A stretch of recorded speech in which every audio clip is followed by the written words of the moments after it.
It is better to be feared than loved, if you cannot be both. Niccolo Machiavelli's warning cuts through time like a blade, and it applies directly to the hidden cost of being nice. The world is not neutral. It is a battlefield of perception, and every move you make signals whether you are sovereign or servant. When you lean on niceness as your main weapon, you step into combat with a shield made of paper. Others see it not as virtue, but as an opening. Niceness without power is weakness dressed in soft colors, and weakness in war is never forgiven. Look at the modern workplace. The colleague who constantly agrees, who always steps aside, who smiles through every demand, is never the one promoted to lead. Compliance signals disposability. Leaders do not emerge by being liked, they emerge by being respected. Respect requires boundaries, decisions, and the readiness to hold firm, even when others resist. If your first instinct is to soften every stance to avoid conflict, you announce that your position can be bargained down, that your crown is up for negotiation. The chess player who sacrifices his queen out of mercy has no game left to play. Niceness, when misapplied, is nothing more than a slow surrender. Imagine a soldier on the front lines. He hesitates to strike because he wants to appear merciful. That moment of hesitation is all the enemy needs to cut him down. In life, hesitation, born of niceness, has the same effect. You stay silent in meetings so others will not think you are harsh, and your silence erases you. You accept unfair treatment from friends or partners because you do not want to seem difficult, and your passivity teaches them to keep talking. You hand away territory piece by piece until nothing remains but regret. Sovereignty requires action, and action requires the courage to stand without apology. This does not mean cruelty. Power is not brutality. It means calm refusal. It means the discipline to say no without guilt. Weak. I'm sorry, I just don't have time. Strong. No, that does not work for me. Weak. If you don't mind, I'd prefer this. Strong. This is my decision. These swaps are not tricks. They are signals of self-respect. You do not owe endless accommodation. You owe yourself the clarity of command.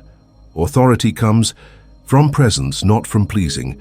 Carry yourself like a sovereign. Stop trying to buy love with constant yes. Stop treating every demand as mandatory. In the throne room of life, niceness without boundaries is an abdication. Authority is built by choice, by decisive presence, by the strength to walk away. Remember the mantra: niceness without power is surrender. Your mind is your throne. Every decision, every boundary, every refusal or surrender is a law issued from that seat. The hidden cost of being nice begins here, before any word is spoken or action is taken. When you train your thoughts to bend, when you allow the desire to please to rule your inner court, you dethrone yourself.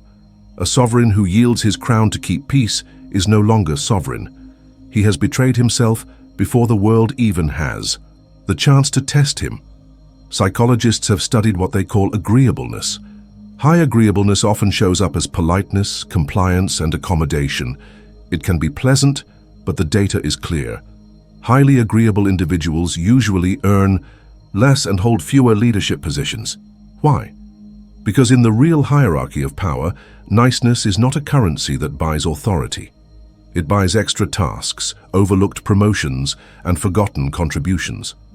Those who sit silently in meetings, hoping to be noticed for their politeness, are erased by those who take the throne with clear, unapologetic presence.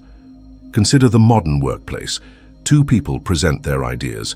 One begins with endless hedges. Sorry, this may not be very good, but I was thinking.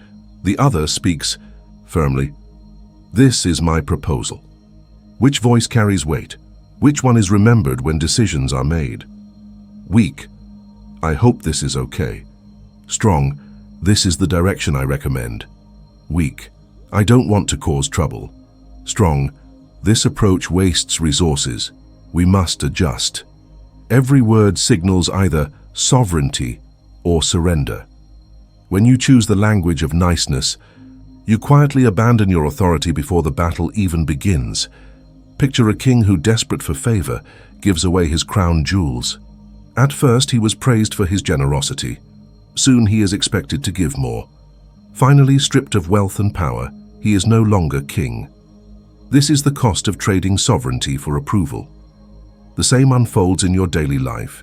You overextend to please colleagues who do not return loyalty. You tolerate unfair terms in relationships to avoid appearing harsh. You silence your own needs so others remain comfortable. Each act feels small, but together they dethrone you from the command of your own mind. The remedy is not cruelty. It is discipline. Rule your inner court by setting clear limits. Decide what you will and will not accept before the world pressures you. Speak from command, not apology. Do not allow your mind to negotiate against itself. Your throne is taken only if you step down willingly. Authority begins in the language you allow in your own head. Guard it as you would guard a fortress wall. Remember the mantra, he who rules his mind rules his crown. Morning is the battlefield where sovereignty is won or lost before the day even begins. The hidden cost of being nice shows itself here in the smallest acts that appear harmless, but carry the weight of surrender. When you wake and the first thing you do is reach for your phone, you hand your command to others. You scroll through messages, emails, and demands, and in that moment you become a servant to someone else's agenda. The throne of your day has been seized before you even rise from bed. A general who hands over his war map at dawn has already betrayed the battle. Your attention is the most valuable weapon you own. When you give it away at the start, you train your mind to react instead of lead. Decision fatigue research shows that willpower weakens as choices pile up. If you begin by letting others dictate the first moves, your mental energy drains quickly, leaving you less capable of asserting authority when it matters most. You start the morning apologizing for delays, softening your words, rushing to respond. And by midday the pattern is set. Niceness has become obedience, and obedience has become identity. You are not in command. You are reacting like a soldier without orders. The cost of this surrender compounds over time. Think of how many mornings you have given away, how many battles lost before they were fought. Each one chips at your sovereignty. Authority requires that you set the first terms of engagement. Before opening the gates to others, claim your ground. Write down your priorities. Train your body with a ritual of discipline, whether through exercise, silence, or reflection. These actions are not luxuries, they are declarations of rule. They tell your mind who commands the day. Without them, you drift into battles already chosen by others, and drift is defeat. Imagine the alternative. A general studies his own map before the enemy sees it. He sets the formation, he chooses the timing, he defines the ground on which the fight will be held. Only then does he engage. This is how you must treat your mornings. Protect them as sacred. Command them as if they are the fortress walls of your life. Do not let the first act of your day be a concession. Do not let apology be your opening language. Weak. Sorry for the delay in replying. Strong. Here is my decision. Weak. I'll try to get to this soon. Strong. This will be done by this time. Every word is a soldier on your battlefield. Deploy them with care. You cannot reclaim authority if you begin by giving it away. Power is built in the opening moves. Guard the first hour as a king guards his crown. Shape the field of battle before others arrive.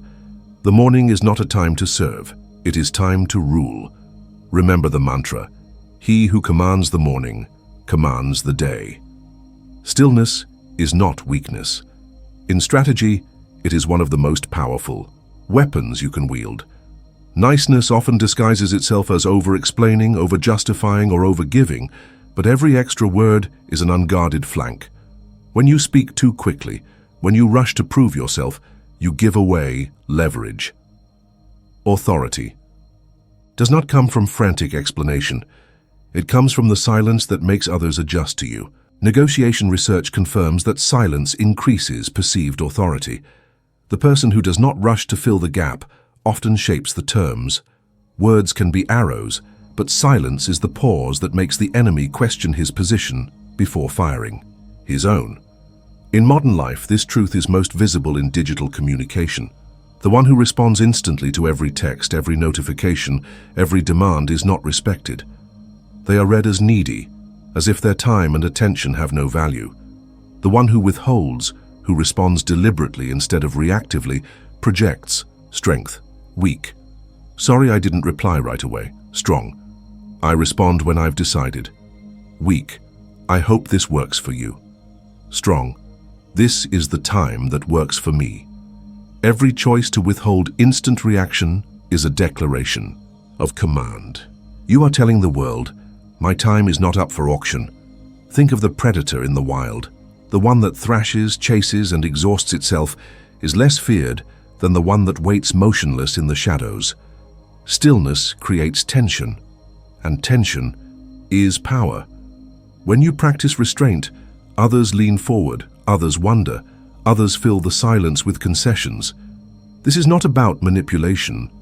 It is about discipline. By holding back your immediate reaction, you demonstrate control of yourself. First, that control radiates as authority. Those who cannot withhold are slaves to impulse. Those who can are seen as sovereigns of their own nature. Even in moments of disagreement, the principle holds. Imagine being challenged in a meeting. The instinct of niceness is to rush to smooth things over. I didn't mean to offend. I just thought maybe this. Authority responds differently. Pause. Hold the silence. Then state calmly, I understand your view. Here is why I stand by this decision. No apology, no flooding of words, just clarity from stillness. The room recognizes where the command resides. Resist the urge to fill every gap with chatter. Do not hand away your crown by rushing to soothe or over-explain. Let your silence work as your shield. Let your restraint sharpen the value of your words when you do choose to speak. Stillness is not absence, it is pressure. It is the moment. When the opponent hesitates, when respect grows, when power crystallizes. Remember the mantra, silence is a sword. A prince is respected when he is a true friend or a true enemy. Machiavelli's warning cuts at the root of niceness, because niceness thrives in the gray space between loyalty and rejection. Half measures breed contempt. When you refuse to cut ties clearly, you live in limbo, giving away time, energy, and authority to people who neither strengthen nor respect you. Sovereignty demands that you choose, either hold someone close as an ally or release them fully as an opponent. There is no dignity in carrying dead weight under the mask of kindness. Niceness often disguises weakness as patience. You tell yourself you are being considerate by keeping weak ties, but every delay drains resources. Time is the most valuable currency, and you spend it every day on people who give nothing back. Emotional energy bleeds when you agree to obligations you do not want. Progress slows when you avoid hard decisions because you fear appearing cold. In truth, you are not preserving peace. You are buying temporary comfort at the cost of long-term strength. The sovereign who refuses to cut away weakness loses his edge until he becomes a ruler in name only. Picture a commander in the field. He notices a soldier who falters at every step, who retreats at the sound of the first volley. Out of misplaced niceness, the commander spares him, hoping loyalty will grow. But weakness in battle does not transform into strength. The coward becomes a crack in the shield wall. When the clash arrives, the entire line suffers because one man could not stand. The commander who refused to eliminate weakness invited defeat. Your life mirrors this reality. A single unresolved tie, a single tolerated disrespect, can spread like rot through your entire foundation. The remedy is decisive elimination. Do not confuse clarity with cruelty. Cutting ties does not mean rage or punishment, it means firm closure. When a colleague repeatedly undermines you, you do not excuse them with endless patience. You state calmly, "This cannot continue. I will no longer participate in this arrangement." No apology, no hedging. Weak. "I don't want to upset you, but maybe we should take a break." Strong. "This partnership no longer serves us. I am ending it." Weak. "I'll try to keep helping even though I'm exhausted." Strong. "This is no longer sustainable. I must step back." These are not words of anger. They are the language of sovereignty. When you practice ruthless elimination, you discover respect in its purest form. Those who remain know you choose them, not tolerate them. They trust your loyalty because they see your willingness to cut away disloyalty. Authority grows sharper when it is defined by edges, not blurred by compromise. The mask of niceness dissolves, and what remains is presence that commands. Every cut you make clears space for strength. Every refusal to tolerate weakness is an affirmation of your crown. Remember the mantra, eliminate weakness or be consumed by it. Authority is not built on smiles. It is built on the mask you choose to wear when you face the world. Niceness tempts you to show every feeling, to soften every edge, to reveal more than is necessary. But history shows that leaders who lasted did not lead with warmth. They led with presence. Roman generals were praised for disciplina, for their iron command and relentless standards. Their soldiers did not follow them because they were friendly. They followed because their leaders embodied control. Respect is won through consistency of strength, not through the pursuit of being liked. In the modern world, the same principle rules. A CEO who bends standards in the name of niceness loses the very authority that made them credible. Teams respect leaders who are clear, decisive, and steady, even when their decisions are not popular.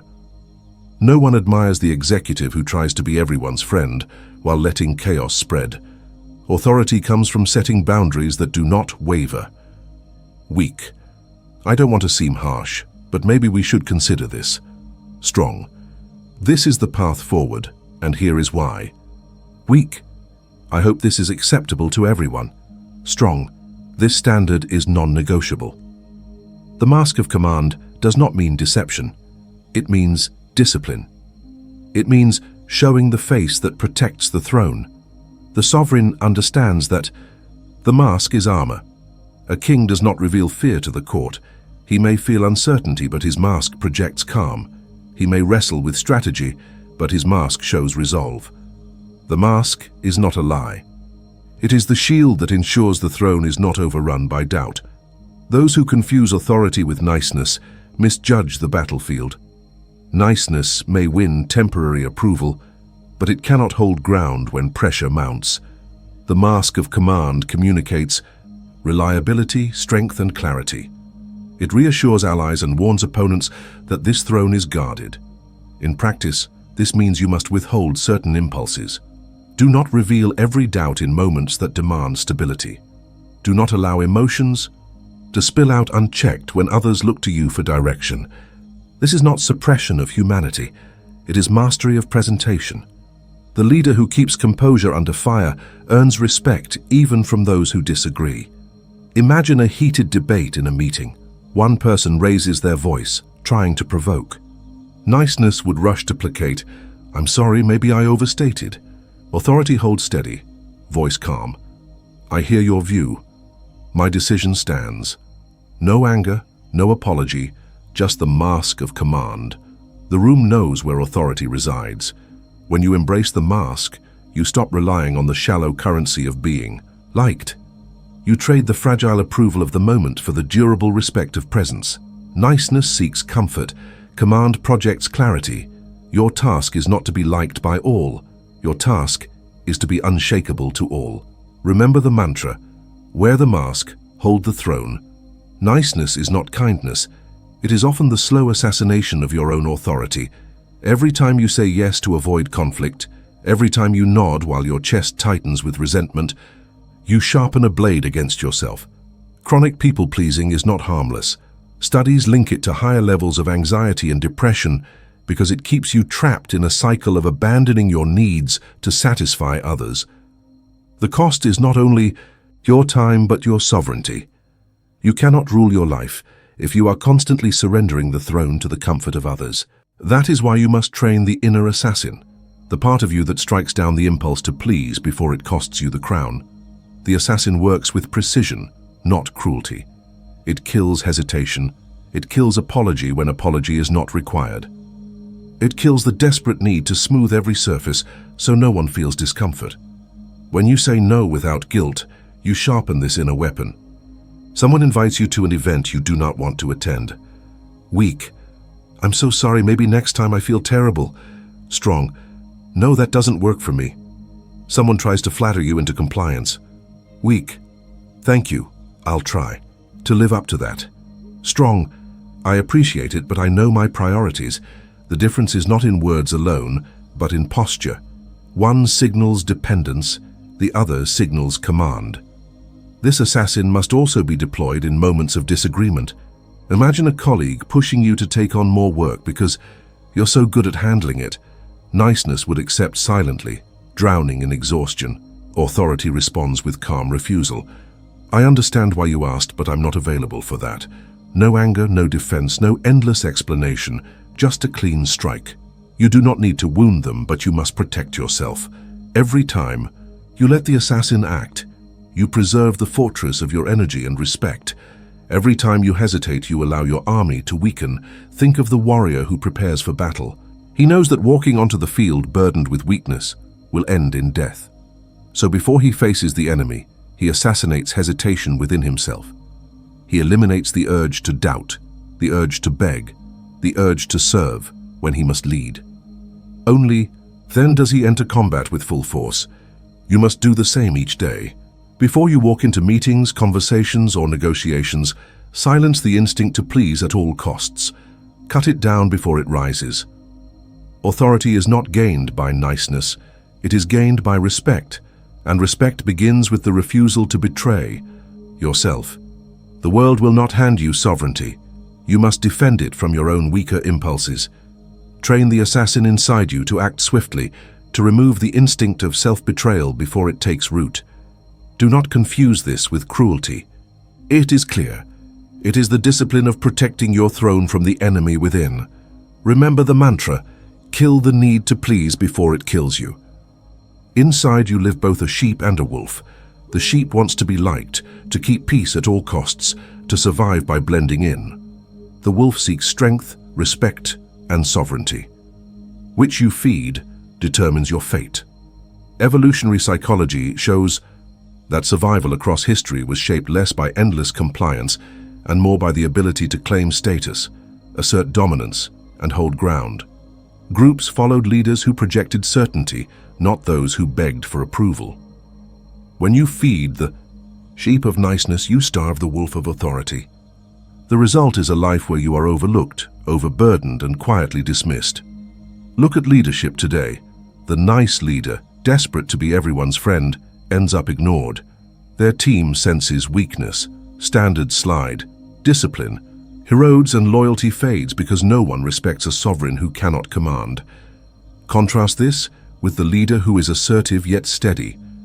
They are not cruel, they are not reckless, but they make decisions without apology, and their clarity attracts loyalty. People may not always like them, but they follow them. Weak. I don't want to upset anyone, but maybe we should try this. Strong. This is the direction we're taking. Here's why. Weak. I'll see what I can do. Strong. This is what I will do. The difference is feeding the wolf. In your own life, feeding the sheep shows up in small choices. You accept invitations you don't want. Agree to tasks that drain you, nod along to opinions you don't respect. Each yes is grass for the sheep. Each yes makes the wolf inside you hungrier, weaker, more silent. Over time you feel it as resentment, anxiety, even depression. The cost of niceness is the erosion of your sovereignty. But when you feed the wolf, you do the opposite. You say no without apology. You defend your time. You assert your standards calmly but firmly. The wolf does not need to roar. Its presence is enough to command.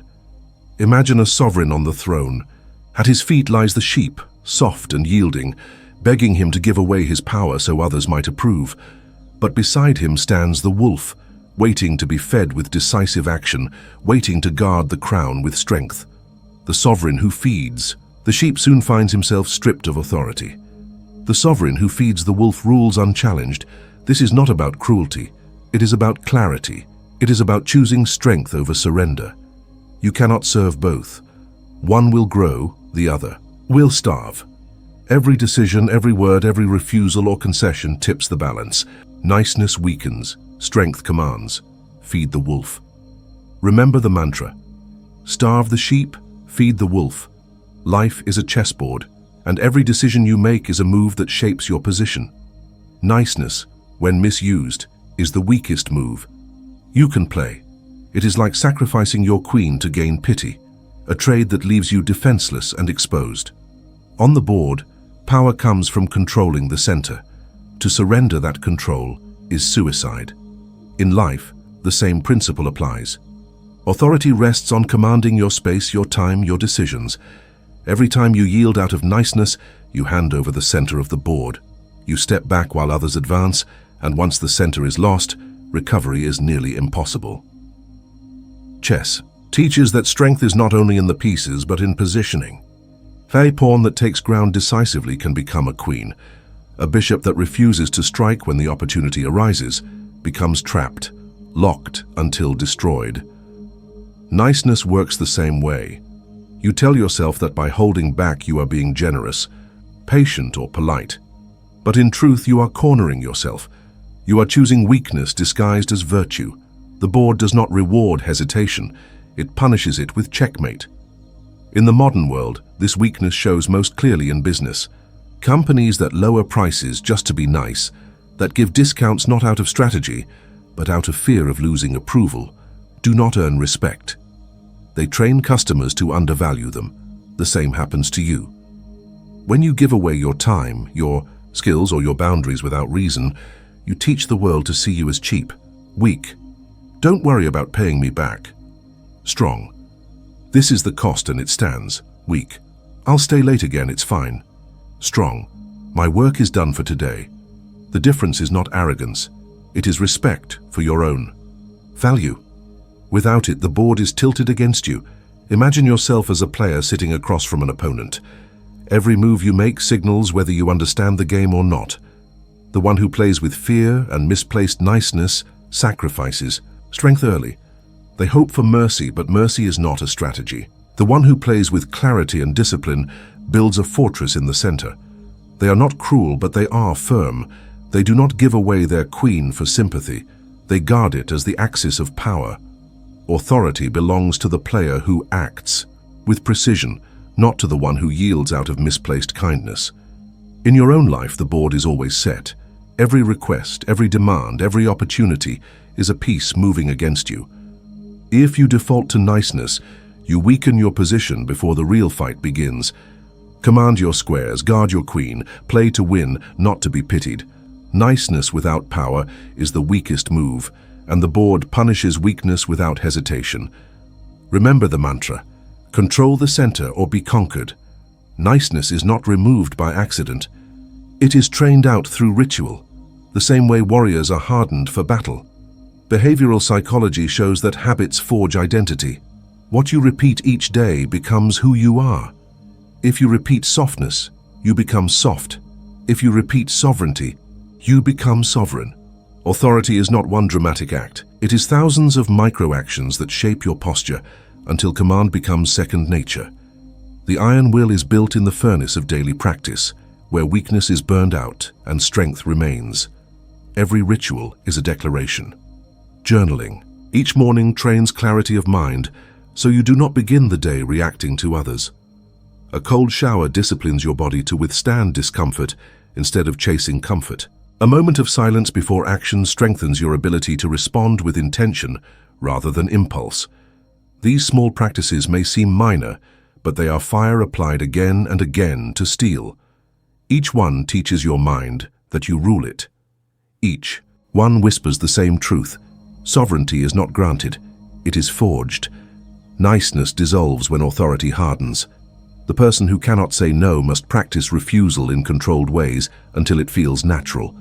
The one who over-apologizes must strip apologies from daily speech until only clarity remains. Weak. I'm sorry, I just wanted to ask if... Strong. I need this information. Weak. I hate to bother you, but... Strong. Here is what I require. Every corrected phrase is another strike of the hammer on steel. Language itself becomes ritual, shaping the weapon of your presence until it is sharp enough to cut through hesitation.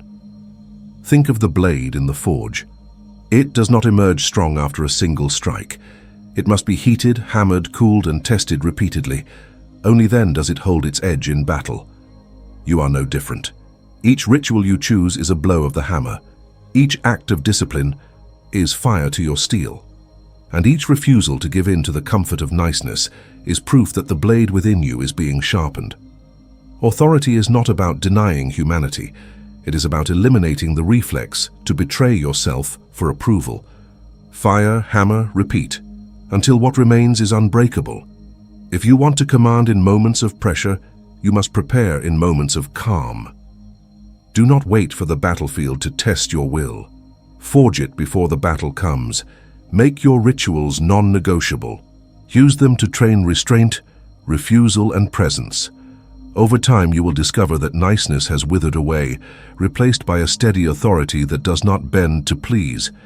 You will no longer play the servant in your own life because you have practiced sovereignty until it became your nature. Remember the mantra, forge the will, kill the weakness. Reputation rests not on affection, but on fear and respect. Machiavelli understood that admiration without strength is fragile, while respect anchored in authority is unshakable. The end of niceness is not the end of humanity. It is the beginning of sovereignty. To move from pawn to sovereign, you must shed the illusion that being liked protects you. Pawns hope for mercy. Kings command obedience. Respect is the shield that deflects betrayal, while fear of your boundaries prevents exploitation. Affection without strength dissolves under pressure. Authority that commands respect endures storms. Modern leaders prove this principle daily. Those who try to be universally liked stretch themselves thin, compromise too much, and lose credibility. They are remembered for being approachable, but not for shaping history. Contrast them with leaders who are admired, not because they were nice, but because they were resolute. The CEO who refuses to bow to endless demands. The coach who holds to ruthless standards. The political figure who makes unpopular but necessary decisions. These are the ones who gain loyalty. Their authority does not rest on smiles. It rests on clarity. People may complain in the moment, but in the long view, they admire strength. Weak. I hope you all agree with this. Strong. This is the decision, and I will own its outcome. Weak. I don't want to upset anyone. Strong. This is the standard. It stands. The sovereign wears a mask that does not crack under pressure. Imagine yourself on a throne, surrounded by allies and rivals. Flattery flows toward you from those who seek advantage, while criticism hurls from those who oppose you. Niceness would make you lean toward the flattery and flinch at the attack. Sovereignty does neither. The sovereign listens without bending, unmoved by empty praise, unshaken by noise. This is an untouchable presence. It is not arrogance, it is discipline. You refuse to let external tides decide your course. Authority becomes its own anchor, and the court, whether they love or hate, must recognize it. In practice, this means you must stop measuring yourself by how many people approve of you. Approval is unstable currency.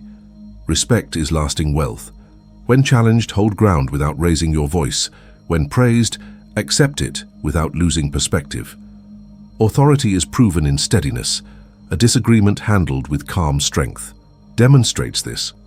When a colleague objects, you do not scramble to appease, you respond firmly, I see your concern, but the decision remains. No apology, no defense beyond clarity.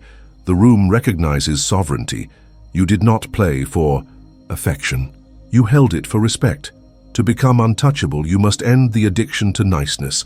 Shed the pawn's illusion that safety comes from pleasing. Embrace the sovereign's truth that safety comes from commanding presence. Fear and respect are stronger foundations than fleeting approval. Authority that is consistent, disciplined, and unmoved cannot be broken by flattery or by insult. Remember the mantra, do not seek to be liked, become untouchable.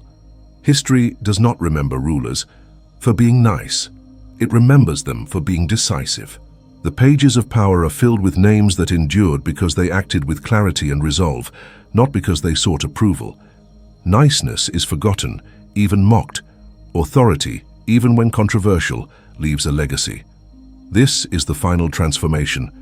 The passage from pawn to sovereign, from one who apologizes for existing to one who commands presence without explanation. The shift is not symbolic. It is the culmination of every principle you have been forging.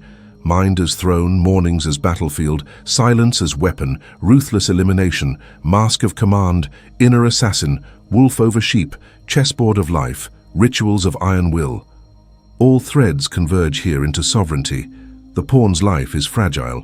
It moves cautiously, hoping for protection, begging not to be targeted. This is niceness embodied, small, safe, replaceable. But when a pawn reaches the other side of the board, it is transformed into a queen, the most powerful piece. That transformation is not a gift. It is earned by persistence, discipline, and clarity of movement. Your life follows the same pattern. To escape the cost of niceness, you must cross the board with strategy and endurance. Each principle you practice is a move forward, and each refusal to surrender is another square taken. Pawns who hesitate are captured. Pawns who advance with purpose become sovereign. In the modern world, authority manifests through boundaries. The person who commands respect does not apologize for existing. They do not soften every statement with needless excuses. Weak. Sorry, this might be a dumb idea, but strong. Here is my proposal. Weak. I don't want to seem difficult, but I can't. Strong. That doesn't work for me. Language frames perception, and perception shapes reality. Those who feed the habit of niceness trap themselves in roles of service. Those who train authority into their words are elevated. Every conversation is a small coronation or a quiet abdication. You either step into the role of sovereign or you shrink into the role of pawn. The sovereign is not untouchable because of arrogance. They are untouchable because they do not rely on affection. Flattery does not sway them. Criticism does not destabilize them. They hold their course like a fortress in the storm. Imagine a coronation scene. The one who once bowed to every demand now sits on the throne. Petitioners approach with praise or complaint. The sovereign listens but remains unmoved. Their authority is not granted by the crowd. It is rooted in the discipline they forged within. This is the end of niceness and the birth of sovereignty. You are not at the mercy of external tides. You rule from the center, steady, calm, decisive. Consider a moment of disagreement. A colleague challenges your direction, pushing for compromise. Niceness would rush to appease, saying, "I'm sorry, maybe we can adjust to make everyone happy." The authority answers differently.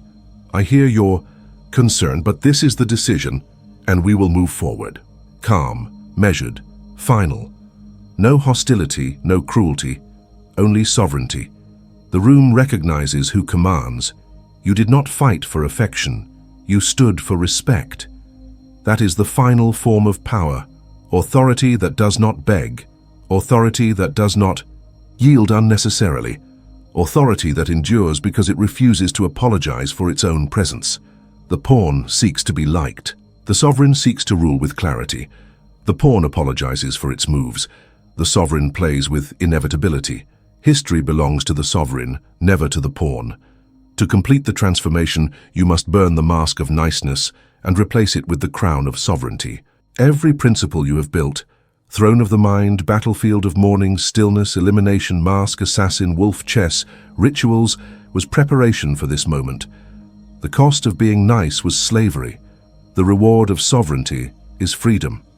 Remember the mantra, do not live as a pawn, be crowned as sovereign.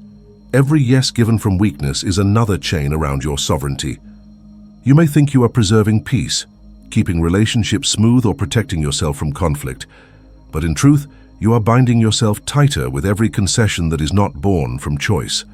Niceness is not generosity. It is submission, disguised as virtue. Machiavelli warned that fortune favors the bold, not the nice. Power flows to those who step forward with clarity, not to those who shrink back with apology. History remembers the ones who moved with resolve, not the ones who begged to be liked. The throne of your life cannot be defended with softness. It must be guarded with boundaries, enforced with presence, and ruled with decisive acts. This does not mean cruelty. It means discipline. Weak. I'm sorry, I just can't right now. Strong. No, that doesn't work for me. Weak. If it's okay, I'd prefer this. Strong. This is what I require. Language is a signal. Each phrase is either a surrender or a command. The more you practice sovereignty in your speech, the more your presence is recognized as untouchable. Others may resist at first, but respect always grows in the shadow of authority. The cost of avoiding this transformation is heavy. Life will drain you if you continue to hand away your time, your energy, and your dignity in the name of being nice. You will be overlooked in decisions, undervalued in relationships, and forgotten in history.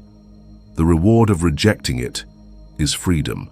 When you kill niceness, you create space for strength. When you assert your throne, you end the cycle of self-betrayal. This is not about ruling others. It is about ruling yourself first, so that the world has no choice but to acknowledge your presence. The moment has come to end the masquerade. Stop bowing. Stop apologizing for existing. Stop trying to buy love with compliance. The authority does not ask for permission. It claims space with calm confidence. Niceness was slavery. Sovereignty is freedom. Carry this final mantra as your crown. Kill niceness, forge sovereignty, rule without apology.